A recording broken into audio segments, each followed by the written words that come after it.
Bismillahirrahmanirrahim. Assalamualaikum warahmatullahi wabarakatuh. Sebelum memulai pembelajaran hari ini, mari sama-sama kita berdoa. Semoga apa yang kita pelajari dapat bermanfaat untuk kita semua dan kalian selalu diberikan kemudahan oleh Allah Subhanahu wa Ta'ala. Berdoa dimulai. Mari kita mulai. Hari ini kita akan mempelajari tema 7 tentang kepemimpinan, subtema 3, Ayo Memimpin, pembelajaran ketiga. Yang pertama kita akan mempelajari muatan bahasa Indonesia tentang mengidentifikasi informasi penting dalam teks pidato. Jika seseorang sedang berpidato, sebaiknya kita menyimak dengan baik. Dengan menyimak secara saksama, kita dapat mengetahui hal-hal penting yang disampaikan dalam pidato. Cara menyimak yang baik adalah sebagai berikut. Yang pertama, kita harus fokus terhadap isi pidato. Yang kedua, kita harus mendengarkan pidato yang disampaikan dengan baik, lalu mencatat hal-hal penting dalam pidato tersebut, dan juga menuliskan kesimpulan dalam pidato. Bacalah teks pidato berikut dengan seksama. Perhatikan baik-baik ya nak. Assalamualaikum warahmatullahi wabarakatuh. Salam sejahtera bagi kita semua. Yang saya hormati Bapak dan Ibu Guru serta teman-teman yang berbahagia. Marilah kita panjatkan puji syukur kehadirat Tuhan Yang Maha Kuasa karena sampai pada detik ini kita masih diberi kesehatan untuk dapat menghadiri dan berkumpul di acara yang berbahagia ini. Hadirin sekalian, pemuda-pemudi generasi penerus bangsa, generasi yang menjadi penggebrak bangsa kita nanti. Kenapa nanti? Kenapa tidak sekarang? Karena saat ini masih banyak pemuda-pemudi kita yang masih tertidur. Semangat mereka hangus karena diberi teknologi yang malah membuat mereka tertunduk. Ya, generasi kita lebih dikenal dengan generasi penunduk. Dimanapun itu kita selalu menunduk. Marilah generasiku, kawanku, tegakkan diri kalian. Kita adalah harapan bangsa. Banyak dari kita yang tidak dihormati, tapi jangan buat itu berkecil hati. Bangun dan buat negara ini bangga memiliki kita. Lakukan hal positif yang produktif, yang bisa membuatmu menjadi lebih berguna bagi bangsa. Bukannya saya mengejek, tapi saya ingin mengajak kalian menjadi individu yang lebih baik dari ini. Kita punya potensi yang besar untuk kedepannya. Kita bisa menunjukkan dunia bahwa kita sebagai penerus bangsa memiliki semuanya. Jadi, marilah bangkit dan tunjukkan pada dunia, jangan hanya duduk diam di zona nyaman kalian. Ayo berdiri, ayo berjuang untuk menopang negeri ini.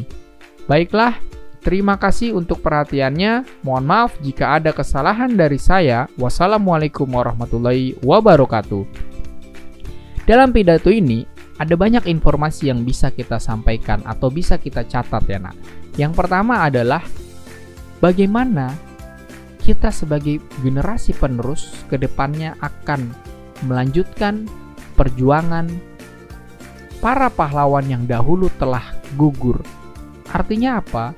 Ketika bangsa ini sudah merdeka, seperti sekarang ini, kita tidak bisa seenaknya saja untuk menggantungkan diri kita kepada contohnya presiden atau kepada pemerintah. 10 atau 20 tahun ke depan, para pemuda-pemudalah dan kalian semualah yang melanjutkan tonggak kepemimpinan di negara ini. Jadi, untuk itu mulai dari sekarang, cobalah untuk giat belajar, lakukan hal-hal positif yang produktif sehingga bangsa dan negara ini menjadi lebih besar pada nantinya.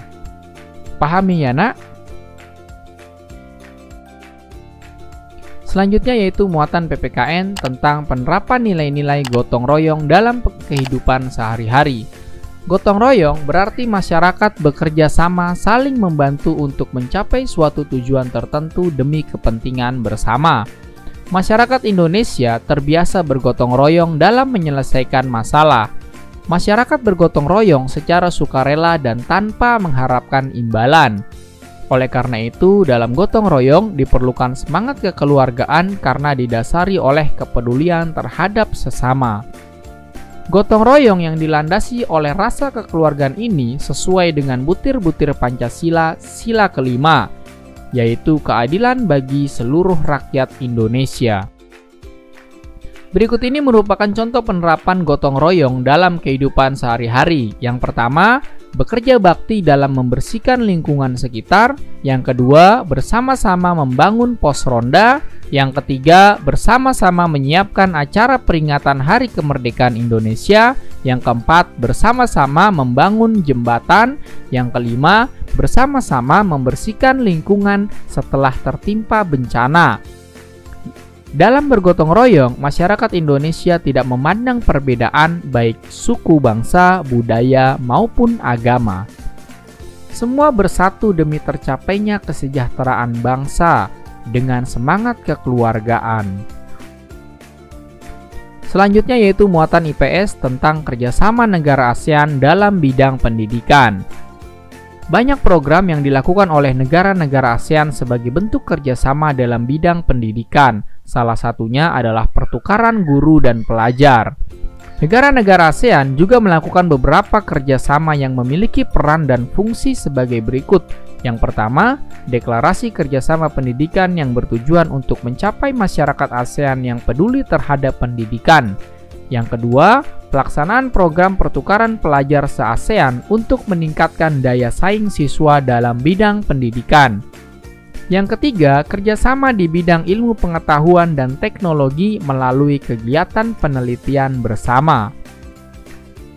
Dan yang keempat, kerjasama untuk meningkatkan kualitas sumber daya manusia sehingga mampu bersaing dengan masyarakat dunia.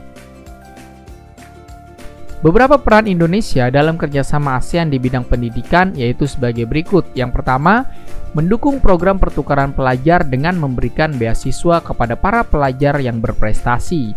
Yang kedua, menyediakan sarana pendidikan yang memadai untuk meningkatkan kualitas daya saing pelajar di Indonesia. Yang ketiga, menyusun kurikulum pendidikan yang berlandaskan pada perdamaian dunia, menghargai hak asasi manusia atau HAM, serta prinsip demokrasi. Dan yang keempat, kerjasama dengan negara lain untuk mengembangkan ilmu pengetahuan atau teknologi yang dimiliki. Mari kita mulai. Hari ini kita akan mempelajari tema 7 tentang kepemimpinan, subtema 3, Ayo Memimpin, pembelajaran keempat. Yang pertama kita akan mempelajari muatan PPKN tentang penerapan nilai kepemimpinan sesuai dengan nilai Pancasila. Seorang pemimpin harus dapat menerapkan sikap-sikap kepemimpinan jika ingin menjadi pemimpin yang baik bagi orang-orang yang dipimpinnya. Agar dapat menerapkan nilai kepemimpinan dalam kehidupan sehari-hari, kita harus menerapkan sikap-sikap berikut. Yang pertama, bertanggung jawab saat mengerjakan tugas baik secara individu maupun tugas kelompok. Yang kedua, bekerja sama secara baik dengan orang lain. Yang ketiga, mementingkan kepentingan bersama dibandingkan kepentingan diri sendiri. Yang keempat, mampu membuat keputusan atas suatu masalah. Jika kita sudah mampu menerapkan nilai kepemimpinan dalam kehidupan sehari-hari, akan banyak manfaat yang dapat kita peroleh. Manfaat tersebut diantaranya kita dapat menjadi orang yang lebih bertanggung jawab, lebih disiplin, dan memiliki nilai kepedulian yang tinggi. Selanjutnya yaitu muatan SBDP tentang bahan dan teknik pembuatan patung. Bahan pembuatan patung terdiri atas bahan alam dan buatan. Bahan alam yaitu pembuatan patung yang paling mudah didapatkan, yaitu dengan tanah liat. Ada beberapa teknik yang dapat digunakan untuk membuat patung. Teknik pembuatan patung terbagi menjadi 3 macam, yaitu teknik butsir, pahat, dan juga cetak. Yang pertama adalah teknik butsir.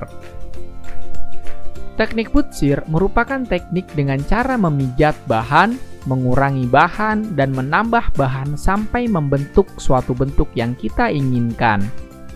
Alat bantu membutsir adalah alat butsir. Bahan yang dapat digunakan pada teknik butsir yaitu adalah tanah liat dan juga plastisin. Yang kedua yaitu teknik pahat. Teknik pahat merupakan cara pembuatan patung dengan mengurangi bahan sedikit demi sedikit. Alat bantu yang digunakannya yaitu pahat dan palu. Bahan yang digunakan pada teknik pahat yaitu kayu ataupun batu. Dan yang terakhir yaitu teknik cetak. Teknik cetak merupakan pembuatan patung dengan cara membuat cetakan, menuang bahan ke dalam cetakan, kemudian membuka cetakan kembali. Bahan yang digunakan biasanya adalah gips.